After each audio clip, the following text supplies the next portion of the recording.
Life is too freaking short. You can create the next biggest company, whatever, and the next day you may not even be alive to see it. I mean, Steve Jobs, like Apple is still going, but Jonathan died the night before the first showing on Broadway and he was 35. This man created something that ran 12 years.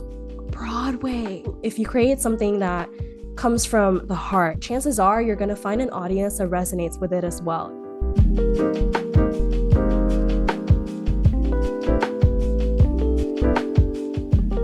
Why, hello there.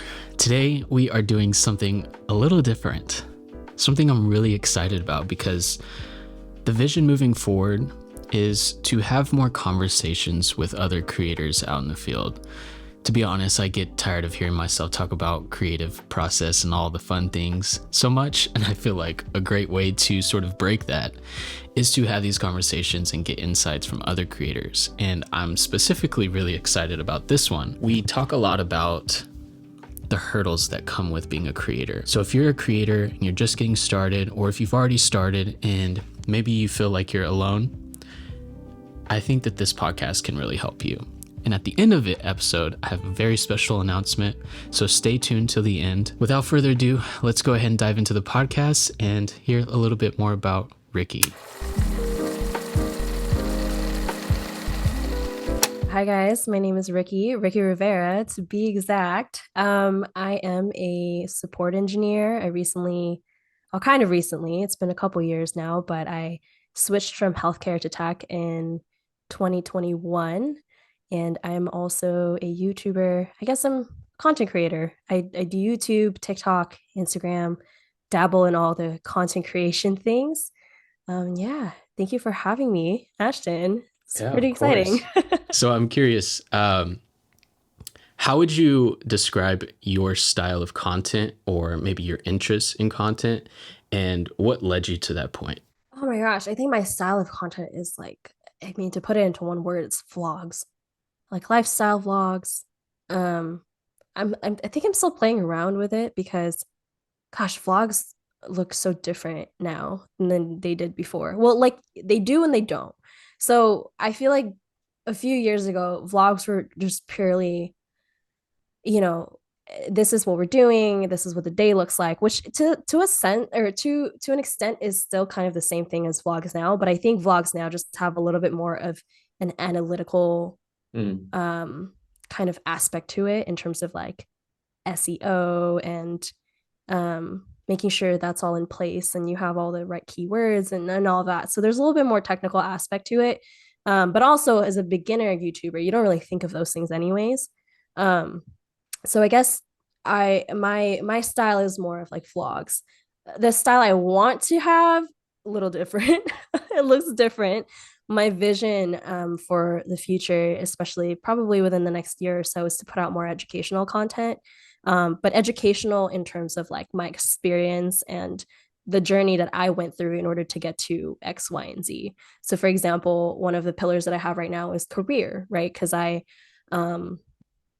switched careers and I feel very strongly about being in a career that you don't have to be super crazy passionate about, but it can give you, like the work-life balance that you desire in order to do other things with your life. When I was in healthcare, I saw so much of work, work, work, and not enough life. I feel like that's just the nature of the system, unfortunately, that a lot of doctors are overworked, especially physical therapists, overworked, underpaid. Or if they do want to get paid the big bucks, they have to go through this just like phase of a few years of just having to just work themselves to the ground.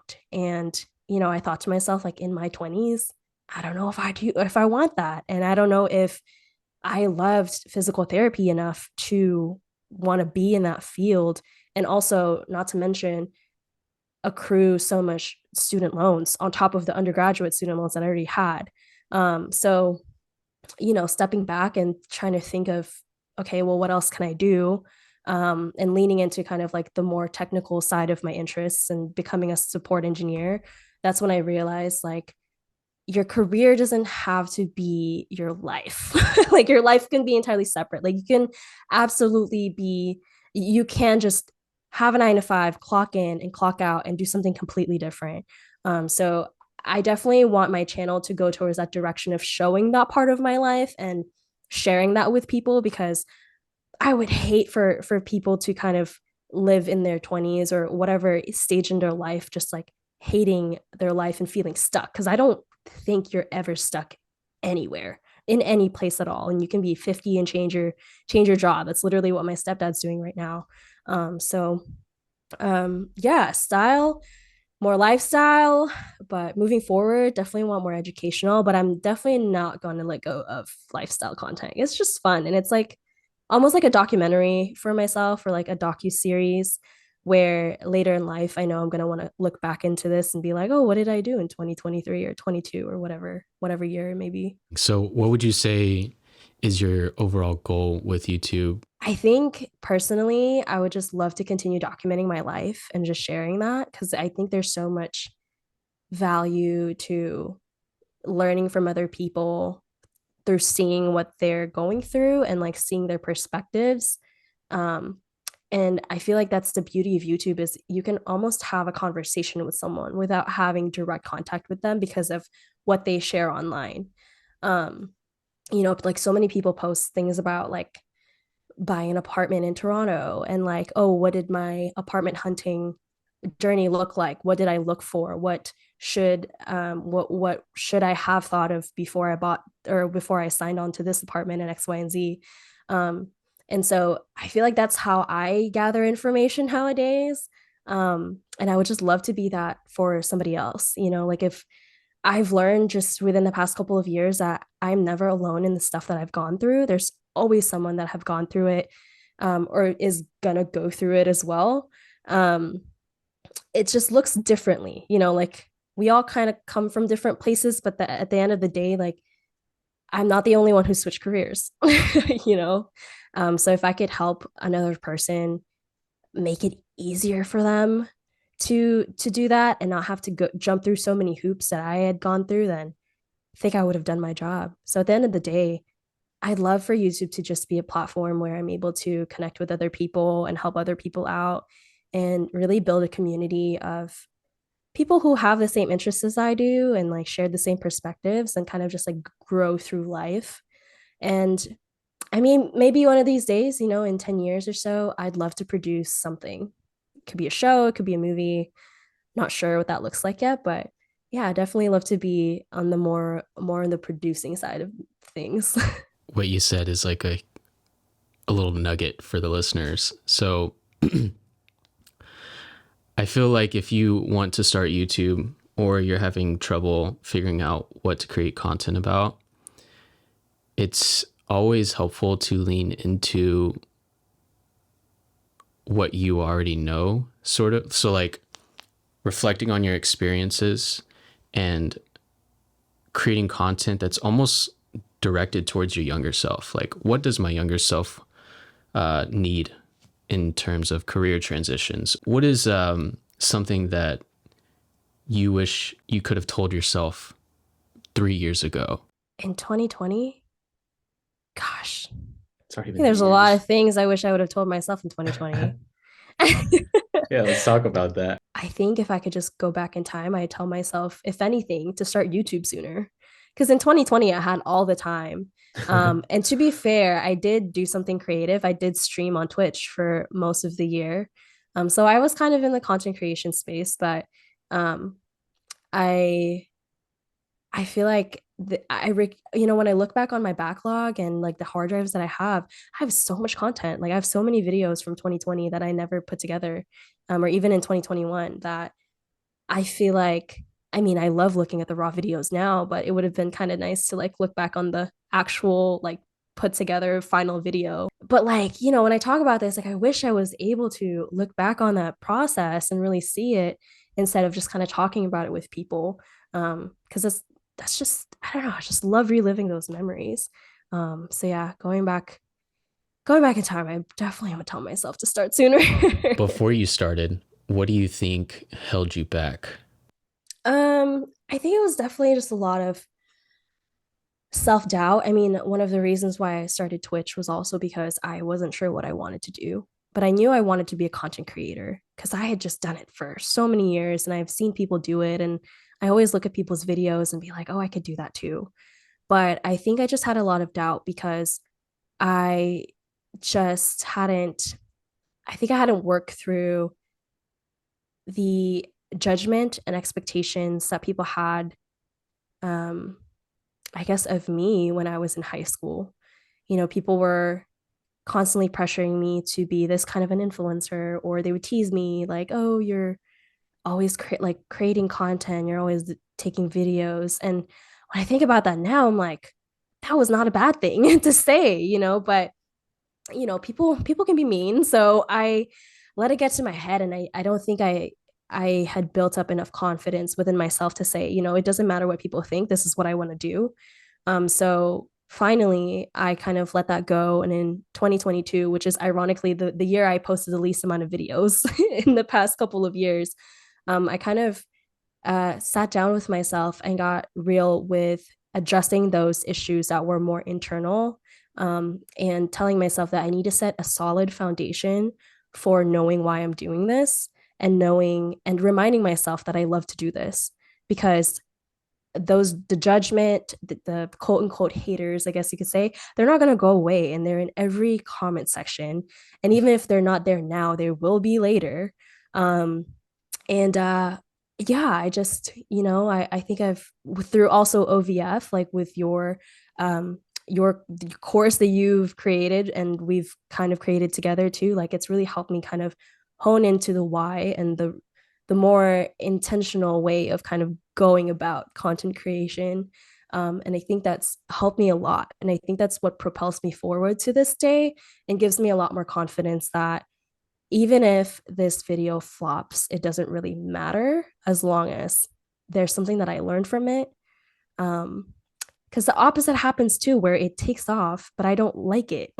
Like I don't like the fact that it took Mm. off. Like, and this is not on YouTube, but on Instagram Reels, I posted like a engagement video when Sean and I got engaged, and this was in 2021. So I was still not even on short form. Just it was just like a fun thing that I did, and I got so caught up in the fact that it got like 30,000 views that I was getting stressed out about how to follow it up. And everybody was like, well, you need to start talking about weddings.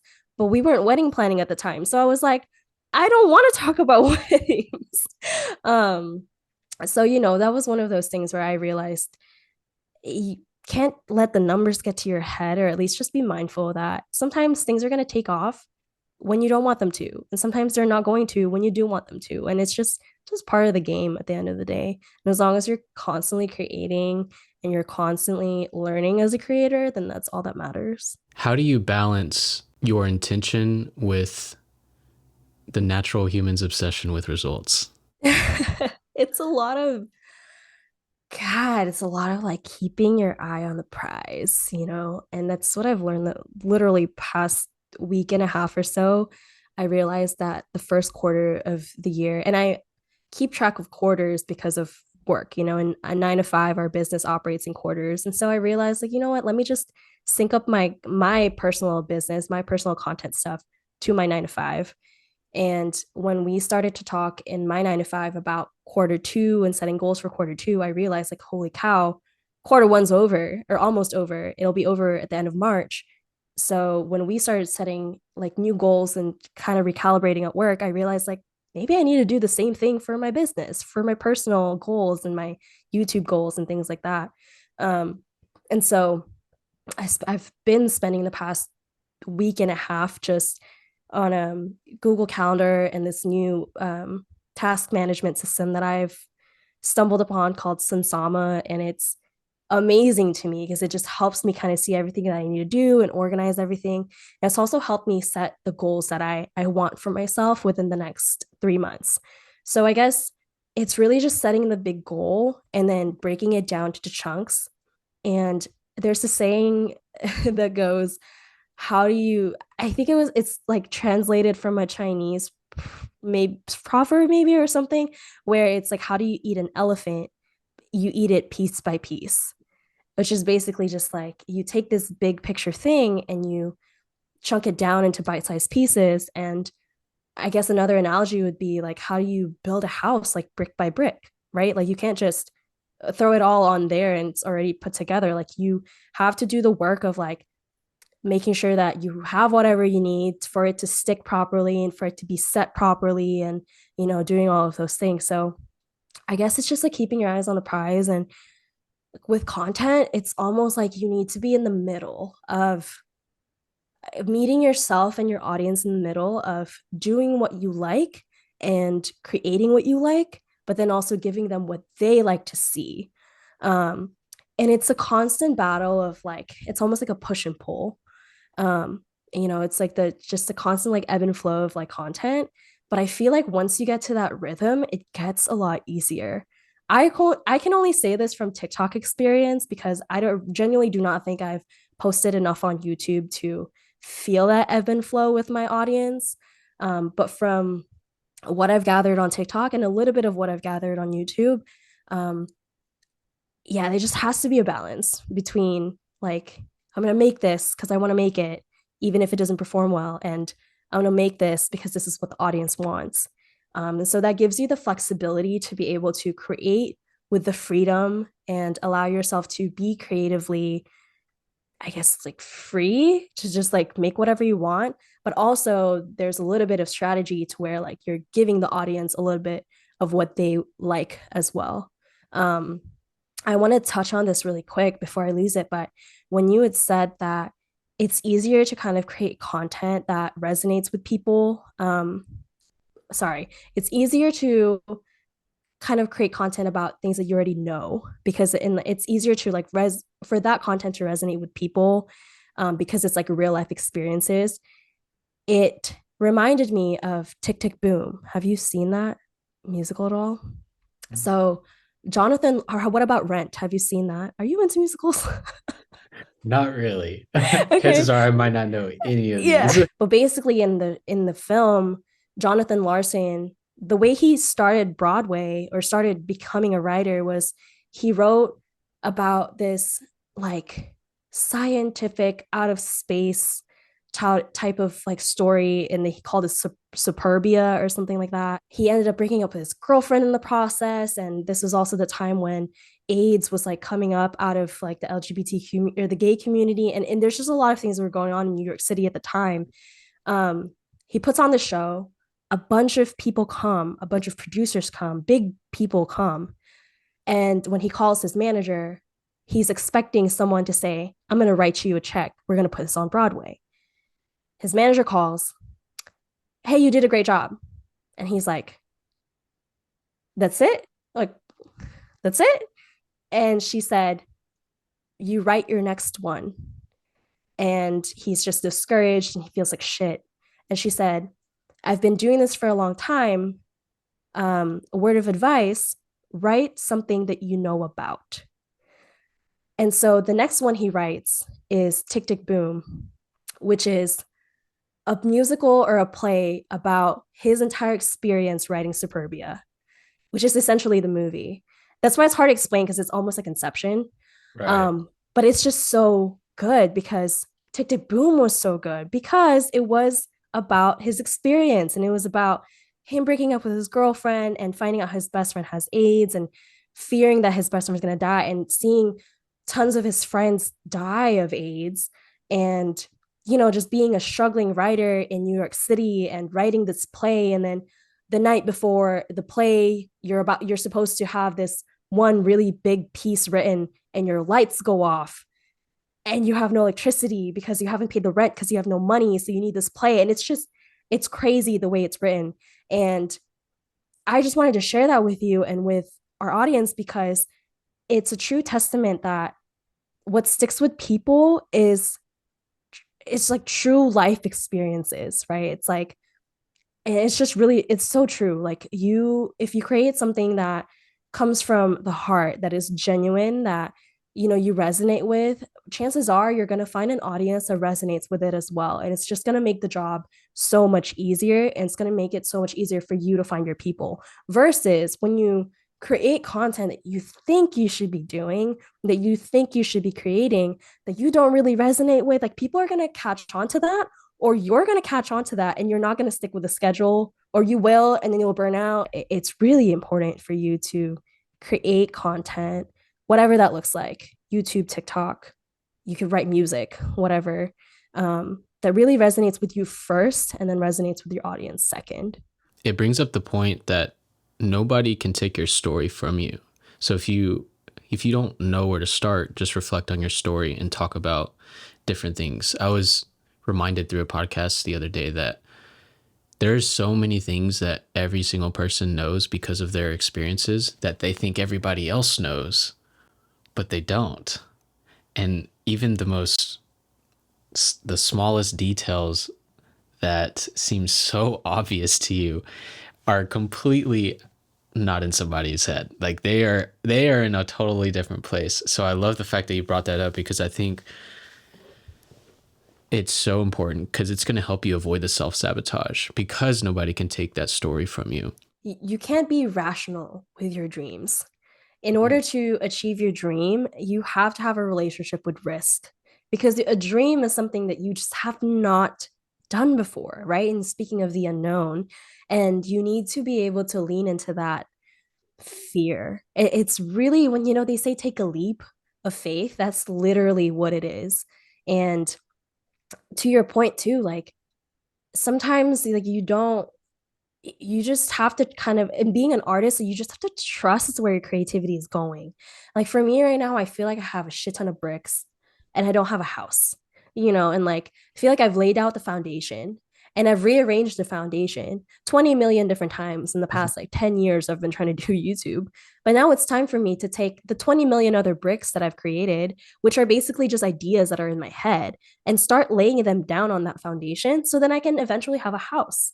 And if we're going with this analogy, the beauty about being a creator is it's like Legos. It's not permanent bricks. They're basically Legos. So you can rearrange this house that you've built for yourself and your community and your content creator, I don't know, persona, and you can rearrange it however you want. And that's the beauty of, like having different content pillars. Like I have so many friends, and I've seen this all over YouTube, where content creators will constantly shift their focus. Like there's this guy I follow, his name is Joe Matek, and he does hilarious skits about software engineering and like what it's like to be a software engineer in today's day and age. And during COVID, like he created this skit about like how work from home life is just, you're just kind of sitting there and then you just kind of type and then you're just sitting there again. So, he's known for making these like really funny skits, but now he actually made an announcement that he wants to talk more about news and tech. He did skits for like 20 years. I mean, not 20, that's an exaggeration, but he did skits for a long amount of time. And that could have been just like not even the foundation, but just the house that he had built at first. Like it's, like a one story type of house, one bedroom, one bath. But now with his news tidbits, maybe it's a 2 bedroom, 2 bath. You know what I mean? And sometimes we can get it our way, sometimes a little too much, sometimes. But at the end of the day, leaning into that unknown and just trusting the process is huge, gigantic. I feel like you'll never regret getting messy and just taking action, but you'll always regret letting your fears stop you from even picking up the first brick. Yeah, I agree. I feel like I say this a lot to people. I'm a huge foodie, right? Like I love food. And I have friends that like have never tried things and they're just like, ew, no, gross. And I always tell them like, don't knock it until you try it. And I think it's the same thing for content. Like I think this was me before TikTok came around, or when TikTok first started, I was like, ew, short form, I'm never gonna do that. And now YouTube has a shorts app, and they're starting to push that a little bit more. And so now I'm like, okay, you know what, let me give this a little bit of a try. And then when I did try TikTok, I actually really did enjoy it. I'd say that I still love long form more. I think there's a little bit more of a complete creative process when it comes to long form. But again, I was one of those people that was like, oh, I'm never going to make TikToks. And then now I'm making TikToks. I can relate. I can totally relate. I Right. specifically remember myself telling all the people I knew with confidence, I'm never doing TikTok. I'm never doing TikTok because I see how it takes control of people's addictive behaviors, and I'm not going to do it. Here I am. Yeah, exactly. It's just like, well, Guess never say never. That's actually a perfect segue because I was gonna ask you a little bit about what your thoughts are between about the difference between short form and long form. So I know you sort of said it that you love long form more. Can you elaborate more on maybe your experience with short form, what that was like to actually start with TikTok, maybe things that you've learned? I think that with YouTube, it's just a little bit more holistic. Um, you get to deep dive into topics a lot more. Like I did a video for OVF, right? That was like, you don't know where to start or how to start switching careers in tech. Here are three things to think about. And I like breeze by all three. And for someone that's looking for a quick, like, I just need to know three quick things, then that's for you. That's where TikTok comes into play. But for someone who wants to sit and listen into my story and hear what it was actually like to switch and what, maybe there are some other obstacles or like examples of how you can apply this tip to your journey. Like I think I say something about like networking, like go ahead and network, look for somebody that's switched careers and just have a coffee chat with them. And then for TikTok, that's all I'd say. I'd just say, here's a quick tip for how you can switch career, find out if this career is for you. Schedule a coffee chat with someone. And then for YouTube, it's like I can dive deeper into why, I can dive deeper into how. I can tell people you can look on Twitter. I can tell people you can look on LinkedIn. Like there's just so much more content. Like if you think about it, TikTok is like a trailer and YouTube is the movie. Mm. And I think you've said this, you've used this analogy before, and I remember it because it really stuck with me. And TikTok is kind of like running into someone at the grocery store and having small talk with them, like, hey, how are you doing? How's your dog? How's your life? That kind of thing. And YouTube is where you invite people into your house for a barbecue. And so, yeah, I think there's definitely value to both, right? Because if anything, I feel like short form has just added to the space. It's just another form of content. If you think about what Instagram was just a photo platform, right? Like before TikTok or Vine, even, it was Instagram for photos, YouTube for videos. And then you have your other like platforms that a lot of people don't really know about, like Vimeo and, all these other apps that people post on. Um, and then TikTok came out with the short form videos. And it's just another form of creative content that someone created. It's almost like you have a fork, you have a spoon, and you have a spork, So it's there's different ways. Like these tools are meant for other people. And I've also seen this where people have been saying the way you approach TikTok content should not be the same way you approach Instagram Reels content. And especially because the viewers are typically different for both of those platforms. Instagram is more millennial leaning, TikTok's more Gen Z leaning. So you're kind of speaking to two different people, when you're creating content. And so your strategy should not be the same. YouTube is the same thing, where YouTube is for the people that are like me, who will sit and watch a 20-minute video about a day in the life as a content creator or a business owner or an entrepreneur. Or I just sat and before this call, I just sat and listened to Six Habits of a Millionaire or something like that. And it doesn't involve waking up early, And so I think it might have been maybe 12 to 15-minute video. And I genuinely enjoyed that. I was like, you know what? That's like low key bite sized in a sense where it's not a 40-minute podcast episode. But it was bite sized enough for me. And I feel like I really got to know the person and who I was watching because they were able to dive deep into the story that they had about how they were, wanting to go into Wall Street and then realize they actually want to help people with personal finance. And now this is where they're at in their YouTube and content creation career. And the beauty about YouTube too is that, I mean, I guess you could do this for TikTok as well, but with YouTube, you can add more elements to it. Like you could do, like voice. I just feel like there's a little bit more creativity that you could do with voiceovers and adding B-roll and getting a lot more cinematic. Again, people on TikTok have gotten really creative and there's some cinematic shit I've seen on TikTok, but just as a platform in general too, it's like if I'm looking for cinematic content, TikTok is not my go-to. YouTube is my go-to. How could somebody implement the story into it with while also keeping it short form? Do you think it's possible, or do you think that they should just kind of lean towards YouTube? What are your thoughts on that? I think it's possible, but then you'd have to, it would end up being three separate videos. So if I gave three tips and I wanted to share and dive deeper into those three tips, it would have to be three separate videos. And sometimes that's okay. I mean, I feel like that's okay because sometimes I click on a YouTube video and if it's like six habits, the first four I've already done, I've already implemented. And there's just these last two that, oh, it's a new thing in my workflow or in my workday. So I feel like, in a sense, TikTok can kind of be the same thing where maybe you didn't need tip one and two, but you really needed three. And so here's three in depth. And so, like that kind of a format I feel like could work. And I know they've also extended the time that you can post a TikTok video. I know the 10-minute thing is a thing right now, but I don't plan on posting 10-minute videos, but at least like sometimes I talk about something and I keep it to about a minute tops. Because I feel like that's when it's like digestible, but still able to do a little bit of a deep dive. Um, but it's not like too long to where it's like, okay, I need to go on YouTube for Right. this. And I think if you just think about the design and the nature of the platform, TikTok, like you just have the habit to scroll and like, cool dopamine hit, cool dopamine hit, cool dopamine hit.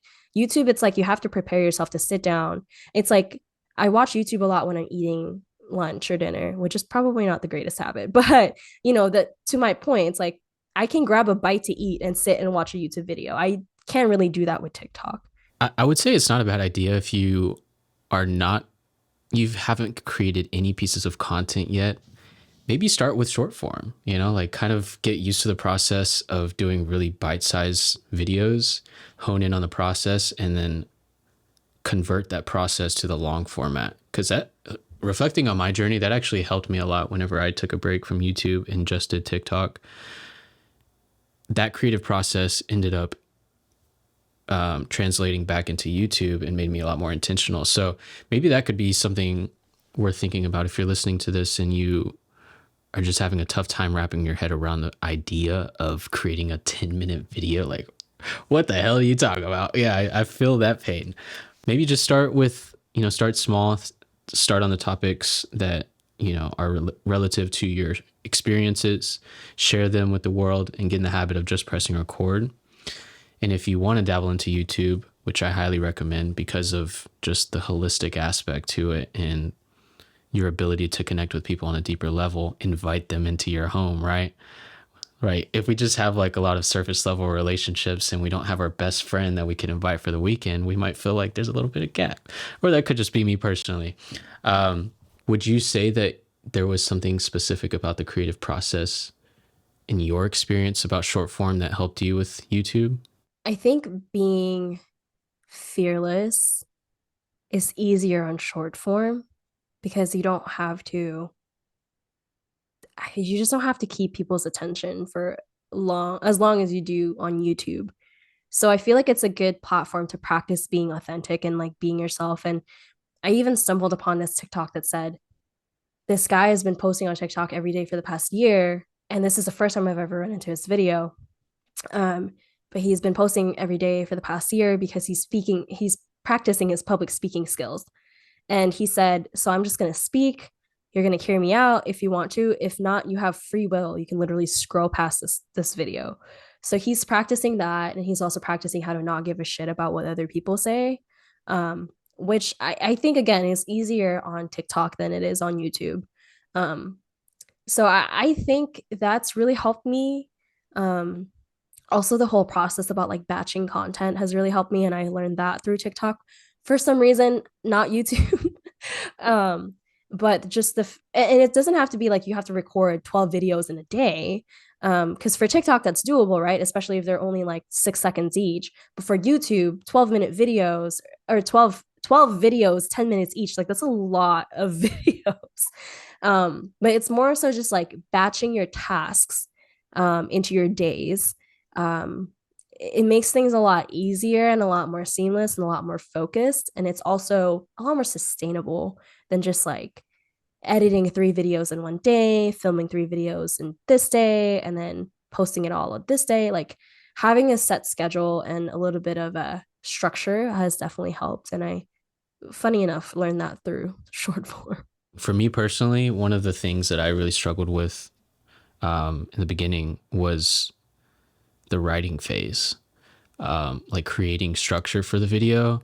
God, I struggle with that so much. And my perfectionism like felt the need to overcompensate in it and ended up like destructing the authentic vision that I had for it. So is there anything in your experience that you struggled with in regards to the creative process?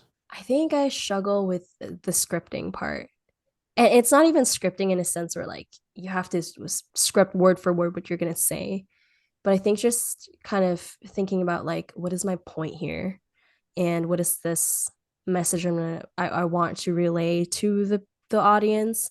Because I think the approach that I used to have that burned me out really fast was that I'll just press record and I'll kind of record whatever. And then I'll just go off of that, which is fine when you're filming. But then when you're editing, oh my Oh God, yeah. I know what you're it's talking so about. hard. And then like I end up realizing like, oh shit, I just went on a tangent for like 3 minutes. So then I take that part out. But then when you take out the 3 minute tangent, now your video it doesn't make any sense.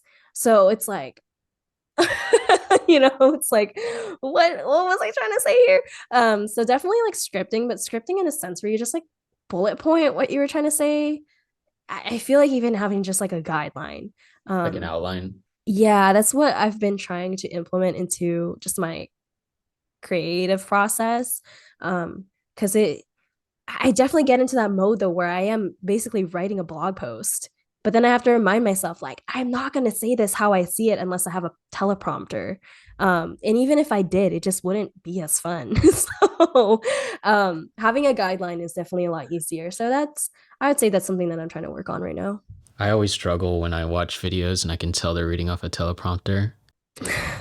I try to look past it to just hear the message, but Do going you back and feel like it's forth. better if people were to say like I have my notes here, like if they announce like for example if I have my phone right and we're like pretend this is a YouTube video and I'm like hey guys like something tips whatever I have my notes here so if I'm looking down that's why, or if like I show you blah blah blah blah blah, I is think, that better? okay, so the way I see it is if somebody's talking and they're genuinely like looking at the camera and connecting with me, and then I notice them look to the side every now and then, like that's cool, man. Like I totally get it. I totally understand, you know? But when it feels like you never look into my eyes, I think that's something that I struggle with as a viewer and even in person. That's always been like a pet peeve. Like when I talk to people, I want there to be eye connection. And I want us to be like in the moment together. And when it's not, I feel a gap and I feel like, okay, it's hard to soak in the message. But personally, I've been so back and forth on like, oh, I wish I had a teleprompter because it would make the filming process easier, right? Oh my God, I just like fantasize about how easy it would be or simple, more simple. I wouldn't say easy, but it'd be much simpler if I just had something like literally telling me what to say. But I feel that in my experience, when I've done things similar to that, like sometimes I've put the phone right next to the lens and kind of like just reflected on it, and talked. I actually went through that process with OVF and I felt like I started to become robotic in a way when I had typed out a full script and I was trying to say exactly the points because I see so both sides of the argument. Like I see how scripting can benefit the viewer because you're getting all the details in order, it's structured and everything. But I also see a lot of value in someone just literally talking from their heart. I actually do agree with that too. It's like, and it's all, sometimes it's hard too because like people are really good at it where you can't tell like they're reading off That's of true. something. That's true. um but I do agree that I like the it's more of a feeling. I feel like actually, it's almost like you have to be a good reader. Like how news anchors have a voice. It's like an anchor voice, and then they speak behind screen, and they like sound completely different. I feel like it's almost the same thing with like YouTube. Like it's like a customer service voice. when like we're talking regularly like this, and then you pick up the phone, it's like, hi, welcome to Starbucks. My name is Ricky. Can I take your order? Like, it's very different. So I feel like with YouTube, it's the same thing. And the people that I feel like I've been practicing it for a really long time have gotten really good at having that voice and masking the fact that they're reading something, because as they're reading it as if they're speaking to you. And I think that's the difference, is that when it's scripted to the T, you can tell because it's written writing. Like when you read a book, like an actual like self-help book, that's not how you speak to people.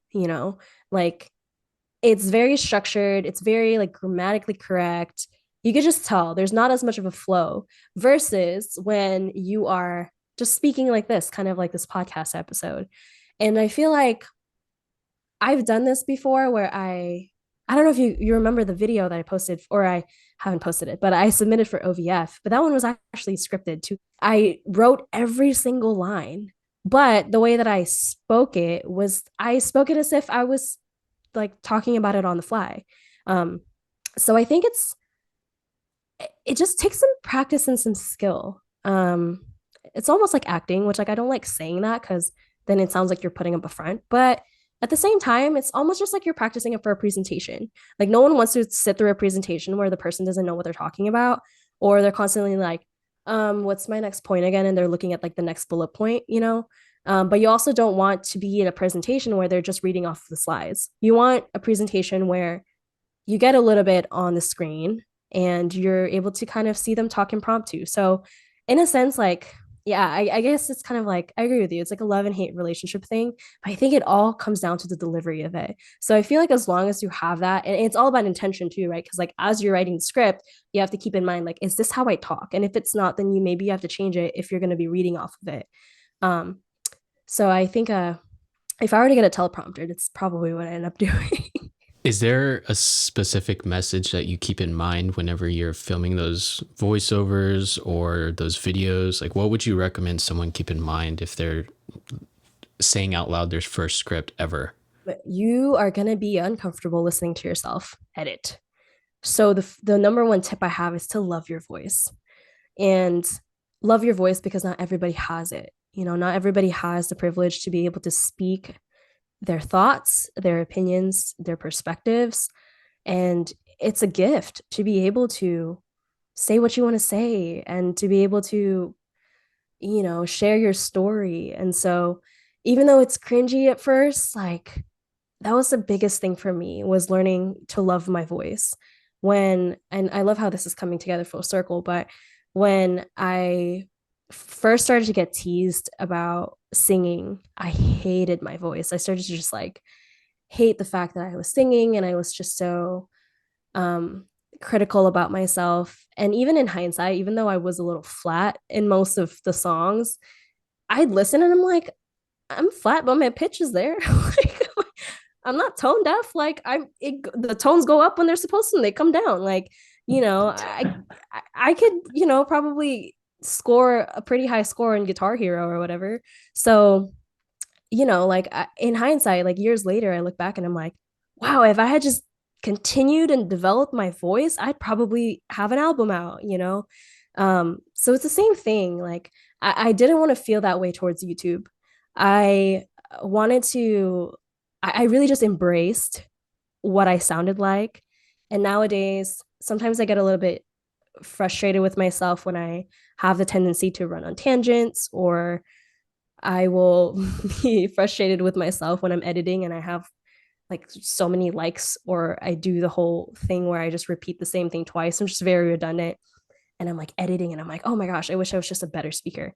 But at the same time, the only way to get better is to keep doing it. So yeah, just get comfortable with yourself. Really, just you gotta like yourself enough to post online. You know what I mean? Like you gotta be yourself's number one fan. Like who else is gonna put that first like, that first comment? Like nobody else but you. You have to show up for yourself before you expect everybody else to show up, because whatever you put out into the world, you get back. So that's gonna be my advice. Like just also life is too short. um like going back to Jonathan Larson, like he turned 30 when he finished Tick Tick Boom, or when he wrote Tick Tick Boom. And then he wrote Rent, which ran for 12 years on Broadway. But Jonathan died the night before the first showing on Broadway, and he had an aortic aneurysm. It's like one of those just things that happened. He was 35. And so when I watch that, I recommend you watch that film because I mean, I feel like you could appreciate it from just a filmmaker standpoint and a writer standpoint. I was just bawling. I was like, I am never wasting a day in my life worrying about if anyone's gonna like my video. I'm just gonna fucking post it because this man created something that ran 12 years, Broadway, for 12 years, and he wasn't even alive to see it.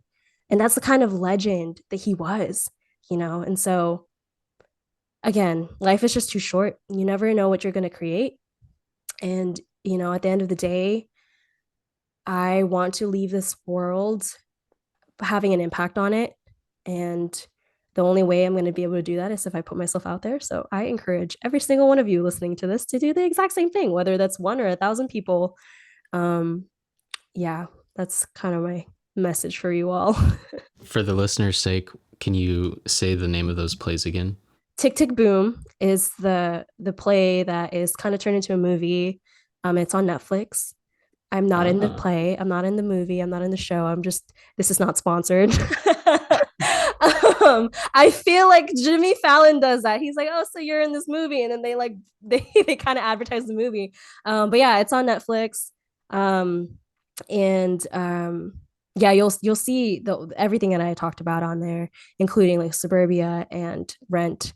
And it's directed by Lin-Manuel Miranda, who is also another really, really great guy who directed like Hamilton and or wrote Hamilton and all of that. So it's awesome. What is the number one thing that you are grateful that you did along your creative journey? Whew, it's hard. I'm at a point in my life where I love it. You know, I really do love the work. I think the number one thing would really just be to okay, top three. Number one would be reaching out to people single-handedly the best thing I've ever done in my life, in my creative journey, in my career. I know so many people, you included, that I've known because of social media, you know, or I mean, I know we didn't necessarily run into each other on YouTube, but we ran into each other on TikTok. Um, and I have a friend also who I found on YouTube, and she was only under, I think, maybe 1,000 followers at the time, and now she's at 25K and she's invited to my wedding. So, you know, it's like I really made some lifelong friends along the way. And she lives in Virginia. So it's like we live in opposite sides of and you live in Texas. I'm in California. Like, you know, it's just such an amazing thing. So that's definitely one thing that I'm so happy and thankful that I did is that I had that courage to just reach out and say hi and introduce myself and say, hey, like I resonated with X, Y, and Z, you know, like maybe we could talk a little bit more about it. And eventually, like for you and I, like we ended up working together on something. And I feel like it's been going really well. And now we're like content creator friends. um, and you can even say like friends outside of content, you know. So I just really, like really appreciate that. And it wouldn't be possible if I never put myself out there. Um, the second one would just be to allow myself to share my story. I think I feared sharing my story because there was a little bit of a sense of, I wouldn't say shame or guilt, but almost like that, where I felt like my story was not worth telling. And, you know, I feel like I felt this a lot when I was in college because I didn't know what I was doing. And so I felt like because I didn't know what I was doing, I wasn't worthy enough to share my story because I was not, like a nobody. I felt like I didn't know what I was doing. So who would listen to me? And then I realized I should have said something because everybody doesn't know what the fuck they're doing. And so it would have been so much easier for me to probably go through college less lonely if I had told people like I don't know what the fuck I'm doing, and then everybody else is like, oh, me too, you know, because there's especially all the college stuff. And speaking pre-COVID college, I know college looks different post-COVID, but yeah, there's just a lot of things that I feel like I was able to accept about myself because I allowed myself to share my story. And I think in sharing my story, it was almost also like I'm stripping away the judgment that comes from other people and the fear that I had of those judgments. Um, because I was kind of like taking control of the narrative. Like, no, I didn't know what I was doing. No, it's not that I didn't know what I was doing, which is why I switched careers. It's actually because I knew what I wanted to do. And that's why I switched careers. You know what I mean? So that's the second thing. And number three would just press record and edit the damn thing. Like, it's so actually so fun if you freaking do it, you know. And so I think those are my top three throughout that journey. The question that I have for you to sort of wrap this up is, let's say that there's somebody out there listening right now and they are still dealing with self-doubt. They are still like, okay, just press record. I can figure it out. I don't know. I just don't think I can do it, or I'm lacking the confidence to do it. What would you say to that person? I would tell them to kind of take a look inside themselves and figure out what it is they're scared of. Because if it's your parents, if it's your friends, like it changes depending on what you're scared of. Um, and I don't know, I just do a really deep dive on that why. And then from there, you can work through it. Like for me, right, I was like scared of other people's judgment, and that included my family. I know I have family who watched my YouTube videos. And it took a long time for me to be comfortable talking about that, because like now they're like, oh, are you gonna post it on YouTube? And I'm like, maybe, yeah, maybe that's a good idea. But before it was like they comment on my YouTube videos or they text me after they watch it, and I just feel the cringe. And then I realized like, hey, they're out here supporting me. Like not a lot of family members do that. um at least like from my perspective, right? I was like, like not everybody's aunt watches their YouTube videos. So it's I don't know, I just lean into the fear and ask why, and kind of realize that resistance brews strength. So if you're uncomfortable, if you are just not used to it, the only way to do it is to practice. The only way to practice, or the only way to get rid of people's judgments or like the fear of, is to practice not giving a shit about it. So yeah, I just want to empower people to just do whatever makes you happy. It makes your heart happy. Like again, life is too freaking short. You don't know. You really just don't know. You can create the next biggest piece of anything, art, company, whatever, and the next day you may not even be alive to see it come to fruition or be as big as it is. Like I don't know if like, I mean, Steve Jobs, like Apple is still going, and he like took a bet on himself, and he went through a lot of like different just phases of self-doubt and failure, and at the end of the day still it was the first company that hit $1 billion, and he wasn't alive to see it. So yeah, just love yourself, enjoy the process, and remember that you are your biggest fan. So yeah. Well, Ricky said it best, you guys.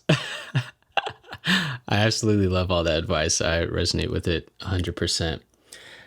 If you are still struggling with those limiting beliefs and maybe you don't know where to start, you're afraid of the fear of judgment, you just wish that you could create the thing without all of the demons in your mind, first of all, realize that you're not alone.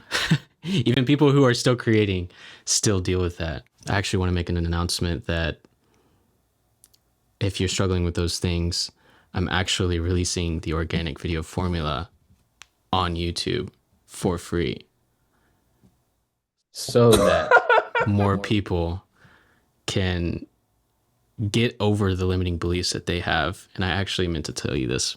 I meant to tell you this before we got to the call, but I forgot. Yeah, I decided to make it completely free because I feel like it could really help people. And I remember you telling me at one point, like, you could see it on YouTube.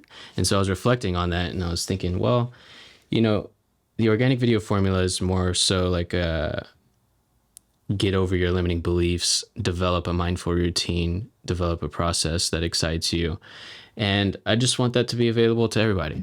It will be shortly released after this podcast. So, yeah. I can scream. I'm not gonna, So, because it's gonna blow out people's speakers. So yeah, if you're struggling with that, just keep an eye out for that. If you're not subscribed, make sure to subscribe so you can stay tuned. Anything else you wanted to say to wrap this up, Ricky? No, I'm just so excited. Oh my gosh, people, check it out because it is absolutely life-changing. Um, I have so many great things to say about OVF. I can't even wrap my brain around it right now because I'm just so happy that you're doing this. I think that you're definitely gonna the viewers out there, you guys are gonna love it. If you're even just slightly feeling like you don't know where to start, or you feel like I just need somebody to help me get through these fears that I have, OVF is 110% for you. And it could be someone just starting out from scratch, someone that's kind of dabbled with content and has posted here and there, but just kind of need a little bit more structure. Someone like me who's been on YouTube for 10 damn years and just need a little bit more of that push and that structure and that community to propel myself forward. Um, yeah, it is a place for everybody. I think you guys are gonna like it for sure. Well, thank you for the kind words. I really appreciate it. I hope it's helpful. I hope y'all enjoy it. Keep an eye out for it soon. Where can people find your YouTube channel, your Instagrams, and your TikTok? Yeah, so I'm at Ayo, it's Ricks. That's AYOITSRIKS. And if you can't find me, you'll find me on Ashton's following list. So Ayo. yeah. And there you have it. Thank you, Ricky, for all those words of wisdom. I truly hope that it helped you a lot because it is so easy to just get in our own way as creatives. Keep an eye out for the first module of the organic video formula. If you want to stay tuned for that and receive updates on when it's released and also gain access to the worksheets inside of the modules, all you need to do is just click the link in my description and I will keep you posted on everything that you need to know, and I'll also guide you through the journey of becoming the creator that you truly want to be. Before I hop off, let me know down in the comments, what was your favorite takeaway? What was your favorite insight that Ricky had to say? I would love to hear from you, and I'm sure that Ricky would love to hear your thoughts as well. Thank you so much for watching this video, and I'll see you in the next one. Bye.